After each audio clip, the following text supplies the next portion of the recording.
3 مہینے ہونے والے تھے۔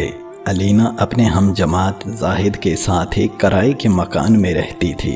صبح دونوں اکٹھے یونیورسٹی جاتے اور اکٹھے ہی واپس آتے تھے۔ اس سے پہلے وہ اپنی یونیورسٹی کے گرلز ہاسٹل میں رہتی تھی، مگر زاہد کی محبت میں گرفتار ہو کر وہ اس کی بغیر نکاح کی بیوی کا کردار ادا کر رہی تھی، جسے عام زبان میں گرل فرینڈ کہتے ہیں۔ علینا کے والدین نے کبھی سوچا بھی نہ ہوگا کہ جس بیٹی پر وہ بھروسہ کر رہے ہیں وہ انہی کی کمر میں ایک ایسے لڑکے کے لیے خنجر کھونپ رہی ہے جس سے ملے 6 مہینے بھی نہیں ہوئے تھے۔ روز رات کو زاہد کے دوست بھی مکان میں آ جاتے اور علینا جس نے کبھی اپنے بھائی کو پانی تک نہیں پکڑایا تھا وہ زاہد کے دوستوں کو سالن روٹیاں اور چائے بنا کر دیتی تھی۔ علینا کی کچھ ہم جماعت لڑکیوں نے بھی اسے بہت سمجھایا کہ اس طرح اپنے ماں باپ کے بھروسے کو نہ توڑو اور اپنی عزت خراب نہ کرو، مگر علینا انہیں یہ کہہ کر خاموش کر دیتی کہ میری زندگی ہے، تمہیں کیا، میں جو بھی کروں۔ 3 سال گزر چکے تھے۔ اس دوران علینا نے زاہد کو بہت مرتبہ کہا کہ ہم نکاح کر لیتے ہیں، مگر زاہد اسے ہر بار ٹال دیتا۔ یہ سلسلہ اسی طرح سے چلتا رہا۔ علینا نے بہت چالاکی دکھائی اور اپنے والدین کو اس سب کی بالکل بھی خبر نہ ہونے دی۔ علینا امید سے ہو چکی تھی۔ جب علینا نے زاہد کو بتایا تو وہ چونک سا گیا۔ زاہد کو یہ سن کر غصہ آ گیا تھا۔ 2 دن گزر گئے مگر زاہد نے علینا سے بات تک نہ کی تھی۔ وہ شخص جو 3 سال سے دن رات محبت کے نغمے گاتا تھا اب وہ علینا کی طرف دیکھنا بھی پسند نہیں کرتا تھا۔ علینا بھی زاہد کے اس رویے سے بہت پریشان تھی۔ دوسری پریشانی اس کے پیٹ میں پل رہی تھی۔ اب زاہد رات کو دیر سے گھر آتا اور آ کر خاموشی سے سو جاتا تھا۔ علینا رات رو رو کر گزار دیتی مگر زاہد کو اس کے رونے سے ذرا بھی فرق نہیں پڑتا تھا۔ ایک دن علینا نے زاہد کے قریبی دوستوں کو زاہد کی موجودگی میں بلایا اور انہیں پوری بات بتا کر کہا کہ بھائی پلیز آپ لوگ زاہد کو سمجھائیں اور اس سے پوچھیں یہ مجھ سے بات کیوں نہیں کرتا، میرا کیا قصور ہے۔ زاہد کے دوست اسی کی طرح کے تھے۔ انہوں نے زاہد سے بات کرنا شروع کی۔ ایک دوست بولا کہ تم لوگ نکاح کیوں نہیں کر لیتے؟ علینا بولی میں نے بہت بار کہا مگر یہ سنتے ہی نہیں۔ زاہد یہ بات سن کر ہنس پڑا۔ سب لوگ حیرت انگیز نگاہوں سے زاہد کو دیکھ رہے تھے۔ زاہد نے علینا کو کہا کہ تم باہر جاؤ۔ علینا نے کہا کیوں؟ میرے سامنے کہو جو کہنا ہے۔ زاہد گرج کر بولا دفع ہو جاؤ ادھر سے۔ علینا روتی ہوئی کمرے سے باہر چلی گئی۔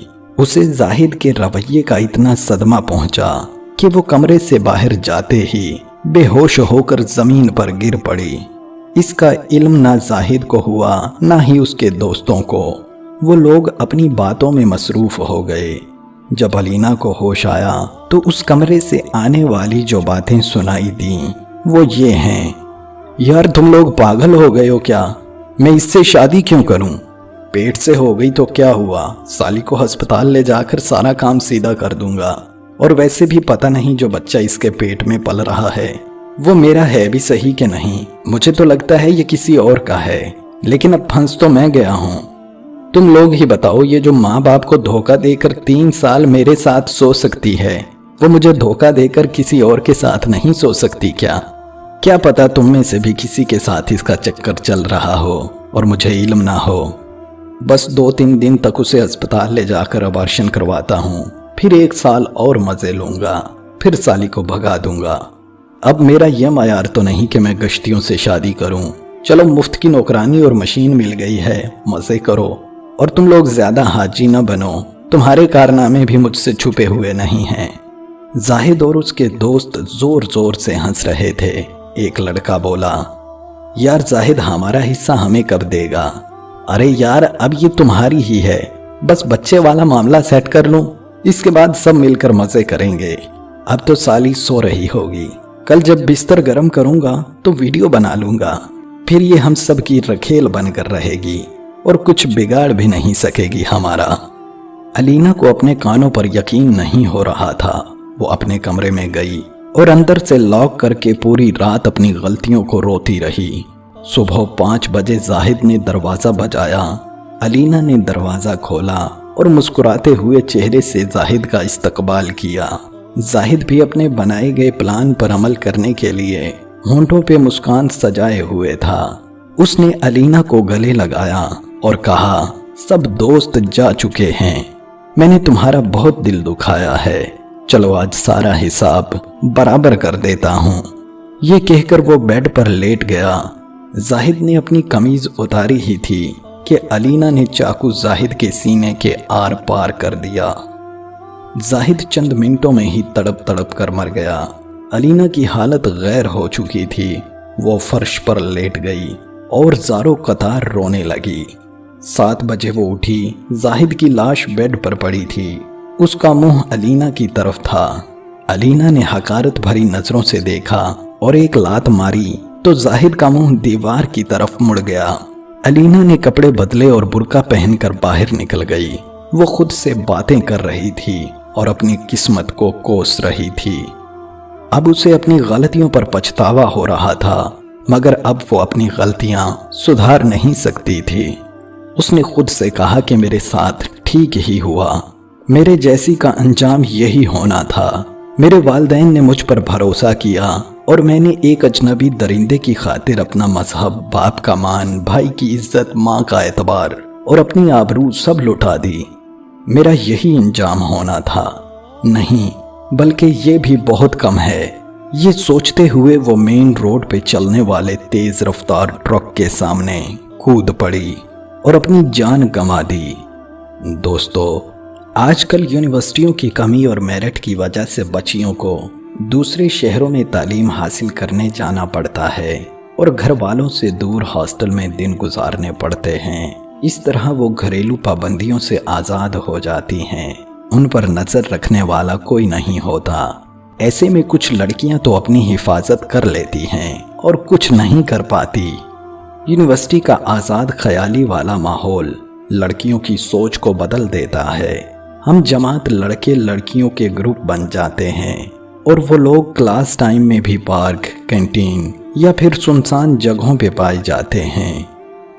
دوستو، لڑکوں کی تو اور بات ہوتی ہے نا۔ ہمارے معاشرے میں لڑکے کی غلطی کو دیکھا جاتا ہے، نہ ہی اس کی عزت پر کوئی انگلی اٹھاتا ہے۔ سب برا لڑکیوں کا ہی ہوتا ہے۔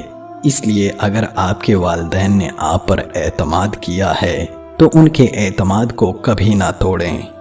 جب بیٹی گھر سے باہر بھائی کے ساتھ بھی چلی جائے تو ماں باپ کو فکر لگی رہتی ہے۔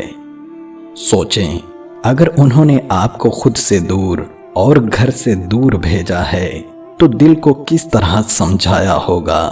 آپ کو کیا لگتا ہے کہ آپ ہاسٹل میں سکون کی نیند سو رہی ہیں تو آپ کے والدین، بھائی بہن بھی سکون سے سوتے ہوں گے؟ بالکل بھی نہیں۔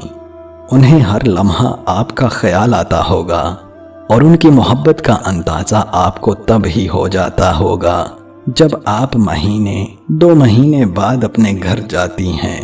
پیاری بہنوں، آپ تعلیم حاصل کرنے آئی ہیں، تعلیم حاصل کریں، فضول کاموں میں نہ پڑیں، اپنے کام سے کام رکھیں، پردے کا خیال رکھیں۔ جب تک آپ کا چہرہ چھپا ہوا ہے کوئی آپ کو گندی نظر سے نہیں دیکھ سکتا۔ اسی لیے ہی اسلام نے پردے کا حکم دیا ہے۔